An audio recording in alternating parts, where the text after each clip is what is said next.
So as I just said, The Man in the White Van tells the story of a guy driving around in a van in the late 70s abducting and killing women.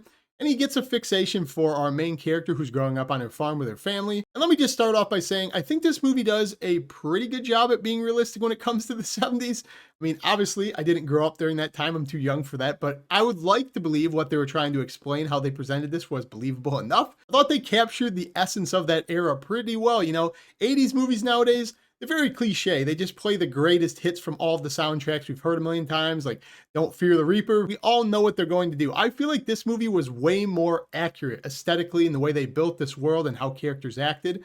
I really enjoyed that because, as I said, we get a lot of 80s movies. We don't get a lot of stuff after that. We don't get a lot of stuff before that. The 80s are kind of the love child, but I think this movie does take you back to the 70s, and I think it makes you feel like you are part of the 70s. And something else I actually liked a good bit about this was seeing the contrast of what society was like during the 70s compared to now. Again, I didn't grow up during that time, but I'm going to take their word for it. The way they depict society and just knowing how society has changed over the years, it's pretty funny to go back and watch these people act, the way people acted in terms of dating, the way they acted in societal manners, the way families talk, the structure. It's just hilarious. Maybe society is just degraded that much, but watching this, it was an absolute time capsule to see how prude people were, how held back people were when it came to confrontation, how people didn't believe people's complaints when they were being followed. If that's the world we lived in, I feel like the standard of being a serial killer was pretty easy to meet. You could do just about anything you wanted to do as long as the cops weren't there at the time, and you could get away with it forever. All of the acting is pretty good, pretty okay. I mean, you know these people, you've seen them act before, so if you're getting the same performances out of them when you do recognize them, pretty cliched in writing. I mean, the way they move this story along is you have Annie, the main character, who apparently has a giant imagination. She exaggerates all the time. So when she tells everybody what's happening to her, that she's being followed, nobody seemingly believes her. Pretty cliche to write a story, in my opinion, but you need something to move this story along, so I'll give it to them. And this movie's structured kind of strange. It's kind of like two movies in one. You have this guy riding around in a van, kidnapping and abducting and killing people. Then you just have the story of this girl's family, and they kind of intertwine at points, but not really. Something will happen with characters where they're talking and hanging out, they're flirting, they're talking about dating, they're just growing up. Then it will just flash to a guy in a van abducting and killing somebody, and they kind of segue at a certain point. But the way they mesh them is not really organic. It's kind of just forced into that, like something's happening and then the white van will show up. So very interesting the way this movie is structured. I thought it was definitely a slow burn in the way it was structured as well, but just something I noticed. The way this movie is paced and the way it's kind of two movies that just slap together like a sandwich. I don't know, it kind of stuck out a little bit to me. But that is definitely a thing. I thought this movie was pretty slow, and really the sell to this film is going back to the 70s and experiencing the cultural differences you're going to get when you go back to that time period.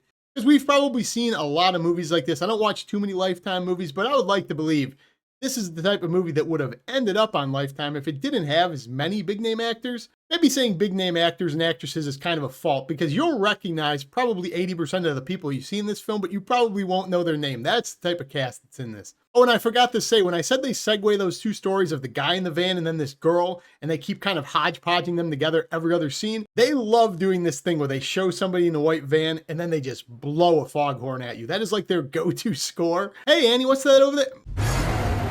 I mean, I know they're trying to build tension, but I just have to point out it got pretty cliche pretty fast because they go back to that well about 9 to 10 times. And I definitely wouldn't say this movie's scary or anything because it's a PG-13 movie. I know these movies get listed as thriller, horror, whatever you want to call them. As I said, you probably see this type of movie a lot on shows like Criminal Minds or Lifetime.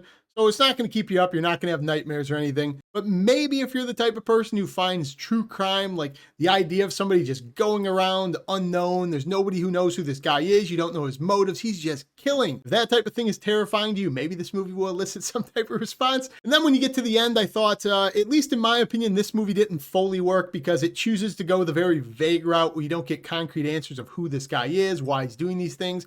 You don't get closure. So again, going into this, no, I guess as a forewarning from me to you, if you do hear about this movie, if it does come to your theater, that this is a very vague and open-ended movie meant to be suspenseful and mysterious because maybe we didn't have answers at the time. It's trying to be realistic, but to me, need a little bit more meat on the bones to make this movie feel worth my time at about 2 hours. But yeah, overall, I will say this movie was a brisk enough, easy watch for me. It's definitely nothing I'm going to really remember down the line. I think this is one of the movies I'm probably going to find pretty forgettable later this year. But it is not a bad watch. If you want to go back to the 70s, you want a pretty generic run-of-the-mill serial killer story of a guy in a van abducting and kidnapping and killing women, maybe check this one out if it is in your theater, if you can see it for cheap, if it comes to VOD.